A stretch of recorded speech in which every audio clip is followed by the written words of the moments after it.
All right, everyone, welcome back to Al from St. Paul. So today I want to tell you a real quick story about my journey building a sub box for my subs. And when you finally get it right, it is amazing. So today, finally, after weeks of making different speaker boxes and trying ports and sealed in different sizes, I finally got it tuned in to the right size, the right port size. It sounded freaking mint, guys.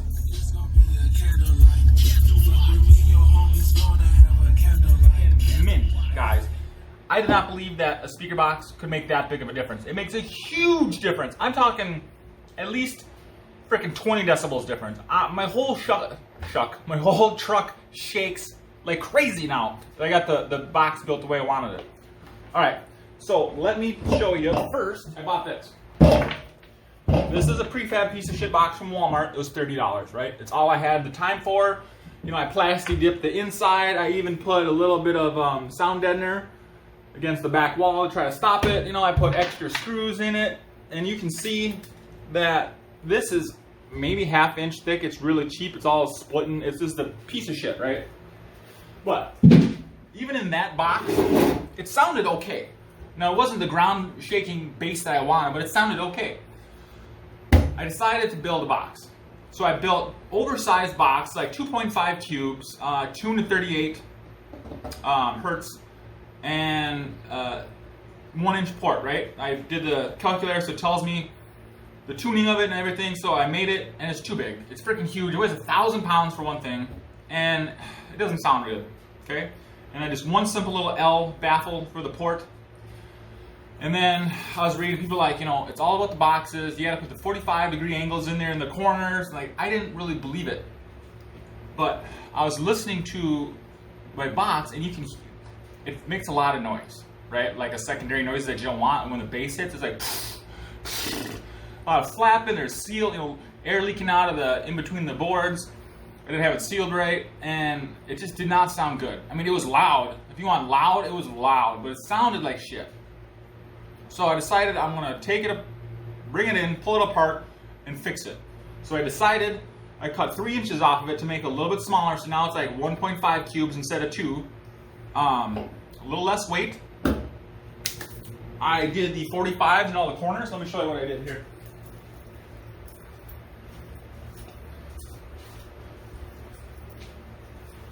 So I sanded it all down, and then these are the corners here. I just have a really cheap saw, so I had to clamp this onto my table and then cut it. But, you know, it turned out okay. So I 45'd all the corners, right? And then I glued and screwed everything. I made sure it was 100% sealed. Then I plastic dipped the inside with the bottom was still off of it, so I plastic dipped everything. Then I kind of half-ass painted it. Then I put a huge bead of silicone on the top, I screwed it on, the silicone oozed out. You know, I wiped it off, I let it dry a full 24 hours. And I put a double baffle in the front, so I really had something to bite into because I was having trouble with these stupid little, you know, I wanted to put these in that you can drill or screw in and out of multiple times without wrecking your box, but there's not that much meat on the side to drill holes into it, you know what I mean? Like you can see here. Like this. And then these things I was using are shit. Don't use these. At least I don't know. They don't work great for me. So I just bought a bigger bolt, screw bolt, whatever you call it.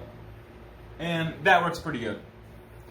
So finally today's the day. I plug it in, and I got my new amp. I got everything wired the way I want it. After months of messing with this truck, you gotta trying different amps, different positions, sub-positions. You know, I sound deadened the whole back of the truck and the floor, so it sounds better, so there's no rattling and farting in the truck.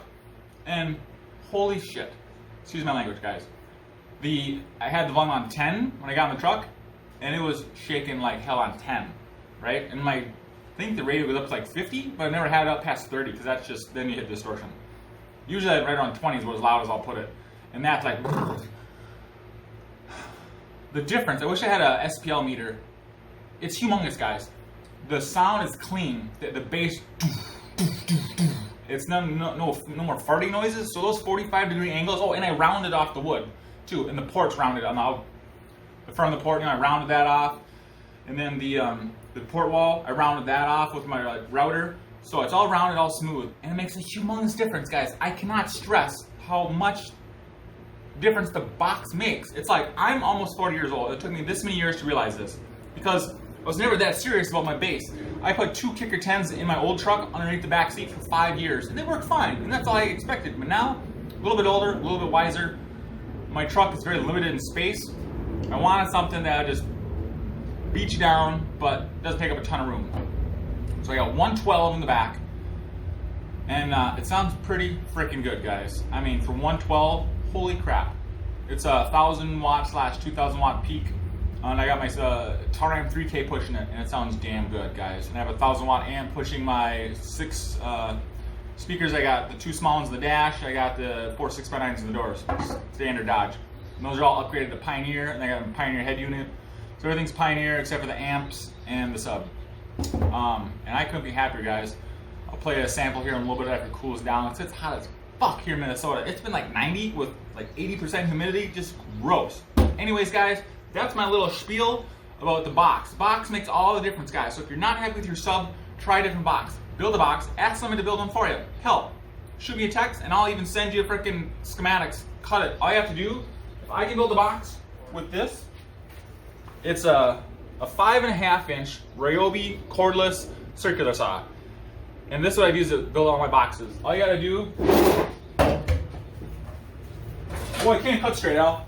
$5 on Menards, you get a big square. You just shut it down, and then you just go to town, guys. You hold it, and you just cut it. That's all you gotta do. You know, and you can get a combo kit. You can get the drill and a saw for, I want to say, under $70 at Home Depot, guys, if you're desperate. Save up your money, your paper out, whatever you need, and get it done, man, because it makes a freaking world of difference. I couldn't be happier with that speaker. And everybody bashes this brand of speaker. It's just a cheap one. You know, I just got to try it out. All right, guys, before I disassemble the truck and do all kinds of other updates on it, I want you to hear how it sounds with this amp and the current Rockville K9 12-inch sub, okay? So this is a little E40 Candlelight. I'm only going to play like a 20-second clip, and then I'll have to slow it down in the video. But listen, hopefully you get some good... Turn your vehicle into a shooting range. Let the gun spark like some great things. Arterial motors, hitting the gym. Never know who you sitting down and having dinner. These fucking motherfuckers ain't shit, and these rabbit ass bitches will do anything for some dick. I was told by the OGs, lace me, man, when I was 9 years old, student of the game. Used to be the lookout kid.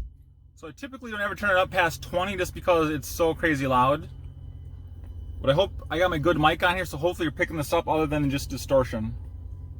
Hide your bundle. That's what I used to scream. Solid motherfucker, concrete. Never tell if I'm in a hot seat. Bounce back if I'm having a loser streak. Can't be 7 days, can't be weak. Money on my mind, pockets full of C notes. Throwing up a street sign like a first base coach. Heavy on the ground, all the fucking time. Bitch, I'm 100 like a Dayton Hunter spoke. Nice guys finish last and stay broke. Bad guys finish first and push down. Make it past 25, it's America. It's America. Got to be more careful.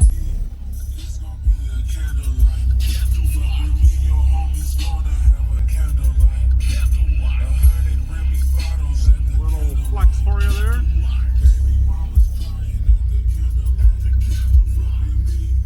It's gonna be a candlelight. Fuck with me, your homie's gonna have a candlelight. Anyways, guys, there you go. It is currently running. I have 3 subs wired down to 0.5 ohm on my Taram's Smart 3K amp, and it freaking is crazy loud. Shakes the whole truck. I really don't want to turn it up too loud because I'm in my driveway, but I'm going to do some wiring upgrades today, and we're going to different sub in a different box. So that's why I wanted to show you this box, the one I made real quick. And you can see it's too big, so I got a smaller sub that's going to fit down here. And then these ones are going behind the seat here.